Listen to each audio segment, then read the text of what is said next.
fathers play a critical role not only in the lives of their own children, but also in the life of their community. Here with me today is Ryan Berryman, Executive Director of San Bernardino Fatherhood, an organization devoted to helping dads. Ryan, thanks for being with us. It's a pleasure to be here. I really appreciate it, and it's an honor. Thank you for inviting me. So tell me a little bit about your organization and how you came to this work. This grew out of work that you had been doing as a social worker, I understand? Give me your backstory. Sure, thank you. Yes, I've been a resident here in San Bernardino since 1981. Started working in the county in 1994. I went in as they call it a social service practitioner, and working with children and family services with the San Bernardino County. I was a social worker then, went on to get my master's in social work, working with the county, working with families and reunification, family maintenance, permanency planning, those type of things. And after working there for approximately 10 years, I started looking at the importance of fathers. Fathers playing a very important role with regards to the children, their development, the safety of the children, also a big support for the mothers. Work with the county in establishing some protocol with regards to fathers being more involved, and the agency taking a more focus on addressing the needs of fathers. After 10 years, I kind of thought there was some things I really wanted to do that really wasn't happening within the county, so I eventually retired 2016 and 2016 and started San Bernardino Fatherhood, which is a nonprofit organization. So what are some things that you felt the public sector or the private sector would be able to do better than the public sector as a nonprofit? More focusing on the needs of fathers, being more father-friendly, father-focused, addressing the needs, more specific needs having to do with fathers, the inclusion of fathers, encouraging and supporting fathers, just hearing their voice, and also being a voice for fathers in our community. And looking at that has been a support in helping children and supporting moms as well. So I know from my own reading that the importance of parents, and particularly fathers, has a huge impact on kids and their development, the development of their brains. It can impact everything from their long-term health, decades later, their mental health. What are some of the things that your organization does specifically with regard to fathers? Yes, thank you. One of the biggest things what we do is we provide resources, services, and advocacy. One of the services that we provide is a parenting class for dads. It's called 24/7 Dad. And it's a parenting class that focuses on the history of fathers, their own history in regards to their relationship with their fathers and how that may play a role in their parenting. It addresses co-parenting, it addresses communication, it also addresses discipline.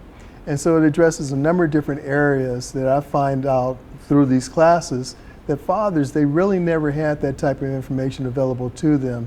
So providing that information, providing the research also, helps them to develop the skills to be better fathers for their children. You talked about kind of the generational aspect of, folks who maybe didn't have the best role models growing up. How critical is it to kind of break those cycles and, educate folks on, how important it is to be there for your kids, when they're little, and to be present and to, support the mother, like you said. Correct. Yeah, in the program, one of the 3 areas that we address in the program, the involvement of fathers, we also address them being responsible and also being committed in the children's lives. And every father's relationship with their child is unique, because every father's experiences is also different.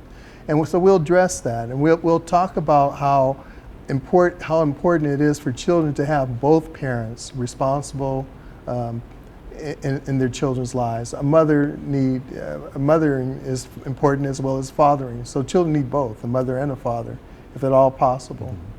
So have you been fighting this sort of societal confusion that it's moms that do the parenting? I mean, certainly, there are a lot of families that will probably say, yeah, my mom was the one who took care of the day-to-day, running of the household. And, dad came home and, wanted his dinner on the table. And Absolutely, and that's what it is. It's a cultural issue, and that's one of the things that we try to do in the program is address the cultural aspect, helping fathers to understand that what used to happen in the past regards to our society and mothers playing this role of feeding and dressing and going to the school, fathers needing to step up and take the responsibility as well, and helping them to understand that and be comfortable with that and how it benefits the child. And not just the child, it also benefits the mother. But again, like what you mentioned, it is a societal culture and a societal mindset where our society pretty much expects that. They expect more so to see mom doing these type of things, whether it's in the medical field, educational field, and even in the social service field. So what we try to do is try to re-educate and bring about awareness of the importance of fathers and include him in some of those roles, and helping dads to feel comfortable and being a part of those roles as well. What are some of the challenges you hear some of these fathers talk about, the things that they struggle with? Yeah, it's more having to do with the societal aspect and the cultural aspect. Unfortunately, in a lot of our systems, there are more women in those systems. Like in the child welfare system, I believe it's like 80% of the social workers are female. In the educational system, there's a large portion of the teachers and the staff are females, like 80 or 90%. So a lot of times what happens when dad goes in those arenas or those places, they tend not to get welcome as easily as maybe the mothers. And that could be consciously or unconsciously on those individuals who are working there. When you are looking at someone who has been through some of your programs, what is your greatest sense of satisfaction when someone has essentially graduated from some of the programs you've put on? One of my biggest satisfaction is helping dads to realize how important their role is as fathers. I hear dads tell me, like, I never knew that my role as a father was that important, how irreplaceable their role is and how it makes an important aspect to their children.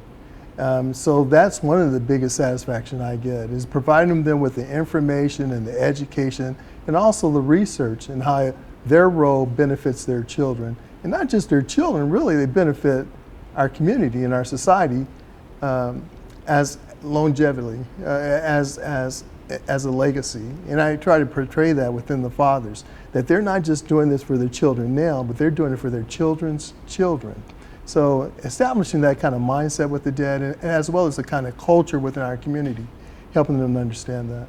You mentioned research, and that's what I was referring to earlier. The data does show, the impact of the parents, can have lifelong repercussions. Long after the parents are gone, the child could be dealing with health issues, mental health issues. So it is so critical to get that right. What about, how do you define father? Is it always the biological dad, or can other folks, play that role, just as well? Yes. Yeah, what we try to address is fathers, the biological father, but also looking at the important role of father figures in the children's lives as well. Just the fact that they have a male role model and being able to emulate, boys being able to emulate what that looks like in a positive aspect. And also girls understanding, for example, when they have someone who positively a male figure opening the door for them or taking them to like a daddy and daughter date. Them looking at that, and once they get older, become mothers, so to speak, they're saying, like, my dad would never treat me that way. And so having an expectation of what to look for in a man and a father. So we look at it I look at it as longevity, with regards to that, not just the present, but also the future for the children. Sure, you're paying it forward in a sense. Absolutely. So did this work, was it shaped by your own values in your own family, or was it a reaction to things that you saw in your own family? Yes. That was a good question. There's a lot of things that happened in my own personal family. My parents, they got divorced, but my dad was always around, and he did the best he could as a father. He did the best he could. And I remember one time I asked him, I said, how was my grandfather toward you? And he kind of gave me a little impressions that my grandfather wasn't always there for him. So I was able to accept that with regards to my relationship with my father and kind of understood. So understanding my role and my father's role, the two of them, and it helps me to understand, his shortcomings and being able to accept that as a father. Also, I had my children. My children were great. I had my son, he's 37, my daughter's 42. And with my wife at the time, she passed away 5 years ago, but we had a great time, growing up. My wife, she was pretty much stay-at-home mom, and I was the one working. And one of the things I often tell dads is one of the things, if I have to look back, and my children probably would agree with this, I worked a lot, sometimes having 2 or 3 jobs and doing that, but it was a need, providing for the family.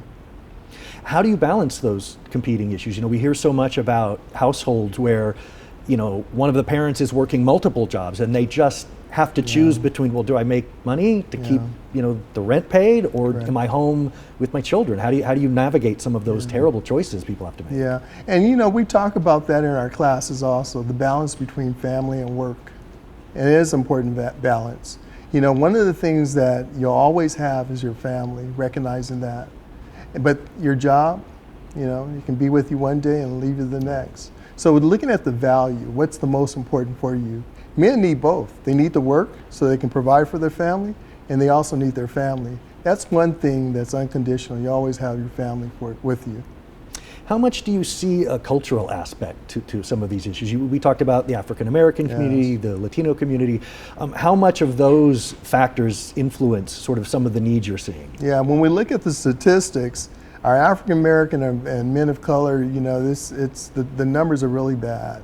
With regards to education, our younger boys are tending not to do as well in school demographically as some of the other students.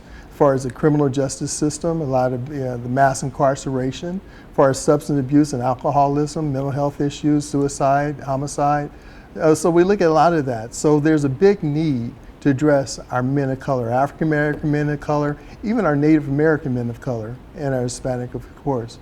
So those are those are some of the areas I'm really intentionally wanting to focus on in our future. As a nonprofit, primarily where does your funding come from? Is it individual donors? Is it grants? Yeah. And how can people get involved? Correct. Thank you. Majority of the income that comes in, it comes in through grants. I receive local grants in the community. I receive local grants. Some of the money I come in through a small stipend that I have that comes in through the county. And I get a lot of volunteer work as well. Always open to donations, of course. But a lot of it is done through just hard work and receiving support from other volunteers who are willing to help and support in the cause. And how long have you been at this? 2016 you mentioned? Yeah. What has been your sort of greatest single achievement out of that work?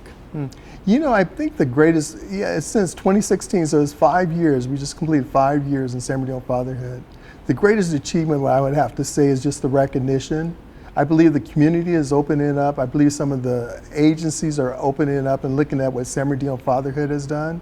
We have a number of different programs within our organization throughout the year. We have a daddy and daughter dance. We're always having a good selection of individuals attending that, looking at the theme being fathers loving daughters. And also we have the Million Father March, where we encourage dads to take their children to school on one specific day. It's a program that's a national program through Fathers Incorporated from Atlanta, Georgia. We have Father's Day weekend with the 66ers, where we donate tickets to low-income fathers or fathers who are in drug treatment programs trying to reconnect with their families. So we get these tickets, free tickets, encouraging them to take their children and family to the 66ers game. And we also have International Men's Day. It's in November of every year, and it's a great event, and it recognizes the value that men bring to the community, their families, and the world. Oh, wonderful. Before I let you go, let us know, how can folks find out about what you're doing, and how can they help? Where do they go? Yeah, one of the best ways to reach us on our website, sbfatherhood.com. sbfatherhood.com? Correct, sbfatherhood.com. All the information in regards to our resources, services, and advocacy is on that website. And is it also someplace where someone could donate if they like? Yes, it is. Ryan, it's been a pleasure having you. Thank you so much for being on the program, but especially thank you so much as a dad for what you are doing. It's been a pleasure having you here. Dave, I really appreciate it, and thank you for inviting me.